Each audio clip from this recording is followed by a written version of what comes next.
Hundreds of city workers are outraged and gathered to protest outside of the mayor's residence. Some of them even threw garbage onto the mayor's lawn.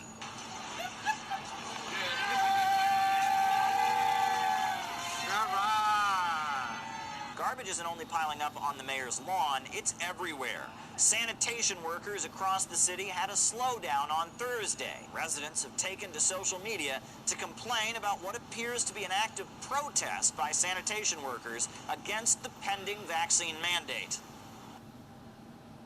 New York City Mayor better rethink his mandate real quick. My garbage wasn't picked up today and will get worse when New York City sanitation workers don't show up for pickups and snow plowing. Medical staff shortages, burning fires not put out. City will be crippled. If we don't have employed DSNY workers, we will have outbreaks of disease like cholera in New York City. The mandate needs to be relaxed to prevent mounds of garbage on our streets.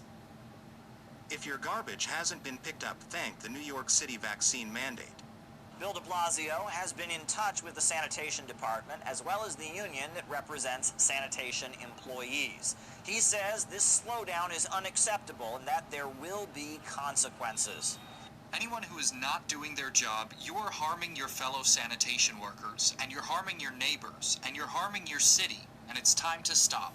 Now, the Sanitation Workers Association fears that the slowdown may simply be foreshadowing a loss of workers coming on Monday. They're moving to snow shifts, 12 hours instead of 8, in anticipation of worker shortages. And it appears that as a result of this mandate, New York City could soon be losing 1 in 5, that's 20%, of its fire departments due to firefighters not getting the jab. For the mayor to turn around and say we can run this department with 25 to 35% less members is ignoring the fact that we can't even keep firehouses open today.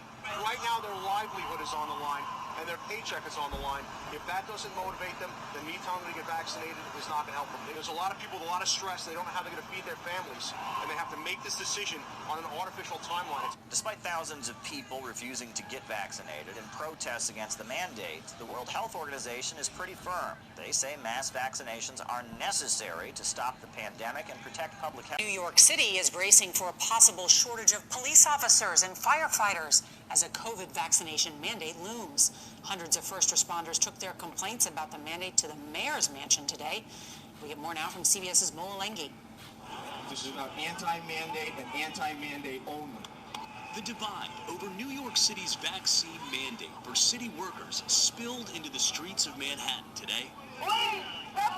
Firefighters, EMTs, and sanitation workers, largely unmasked, rallied outside the mayor's official residence just one day before the deadline for municipal employees to get at least one COVID shot or be placed on unpaid leave.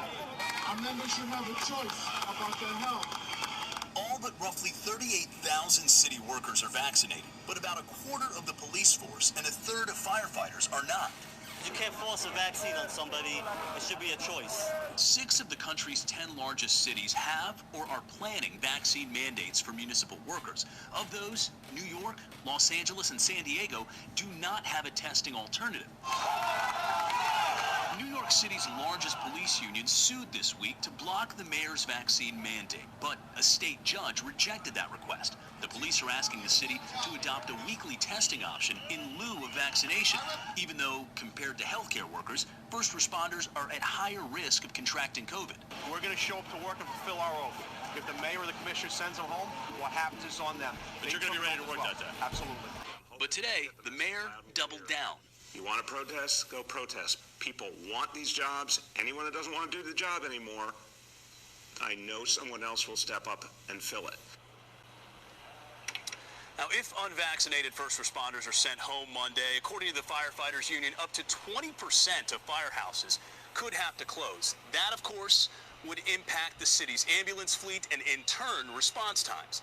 But the mayor says he has a contingency plan in place, Nora.